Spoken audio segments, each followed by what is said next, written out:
శ్రీరామ నవమిని పురస్కరించుకుని మహబూబాబాద్ జిల్లా కేంద్రంలో శ్రీ సీతారామచంద్ర స్వామి కళ్యాణం వైభవంగా నిర్వహించారు. ఈ కళ్యాణ మహోత్సవంలో ట్రాన్స్జెండర్స్ వివాహం చేసుకున్నారు. తమను తాము శివుడి భార్యలుగా భావించి వివాహ బంధంలోకి అడుగుపెట్టామన్నారు. ఒకరికొకరు జీలకర్ర బెల్లం పెట్టుకుని మంగళసూత్రం కట్టుకుని తలంబ్రాలు పోసుకుంటూ సంతోషంగా వివాహం చేసుకున్నారు. ప్రతి ఏడాది వేములవాడలోని శ్రీ రాజరాజేశ్వర స్వామి ఆలయం సన్నిధిలో శ్రీరామ నవమి సందర్భంగా ట్రాన్స్జెండర్స్ వివాహం చేసుకుంటారు.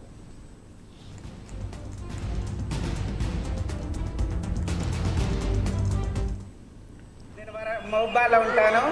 నా పేరు వర్ష. ఈ కళ్యాణం అంటే మేము ప్రతి సంవత్సరం ఎమ్మలవాడలో పోయి చేసుకుంటాం. ఈసారి ఇక్కడ గుడి కడతారు కాబట్టి మేమందరం ట్రాన్స్జెండర్లు వచ్చి ఇక్కడే మన రామ మందిరం కాడనే దేవునికి పెళ్లి చేసుకుంటాం. ఇది ఎందుకు చేసుకుంటున్నామంటే మేమందరం మాకు ఆశీర్వాదం రామ ఆశీర్వాదం ఇచ్చిండు కాబట్టి ఆ పరంపరంగా ఈ ప్రతి ఒక్క సంవత్సరం మేము అందరం కలిసి ఇప్పుడు ఇట్లా తయారై మంచిగా ఉండి పెళ్లి చేసుకుంటాం. ఆయన తరంలాలు పడ్డప్పుడు మేము కూడా తరంలాలు పోసుకుంటాం. అల్లగా ఉండాలి, అందరు పిల్లలు జల్లలు బాగా చల్లగా ఉండాలని కోరుకుంటున్నాం. అందరికీ శ్రీరామనవమి శుభాకాంక్షలు. అందరూ బాగుండాలి, అందులో మేము ఉండాలి.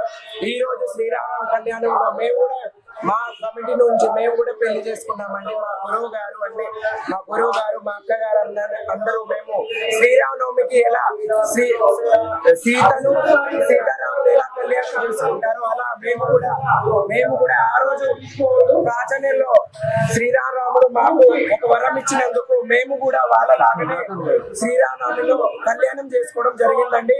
మహబూబాబాద్ నుంచి డిస్ట్రిక్ట్ నేను, నా పేరు శాంతి అండి. ఇక్కడ మేము పెళ్లి చేసుకోవడం జరిగిందండి. దాదాపు 15 మంది చేసుకున్నామండి. చేసుకోవడం మా గత ఆచారం నుంచి వస్తుందండి. ఈ సంవత్సరం వేములవాడలో అక్కడ కొన్ని పని జరగడం వల్ల అక్కడ ఎందుకని అక్కడ పని జరుగుతుందని మన ఊర్లో మనము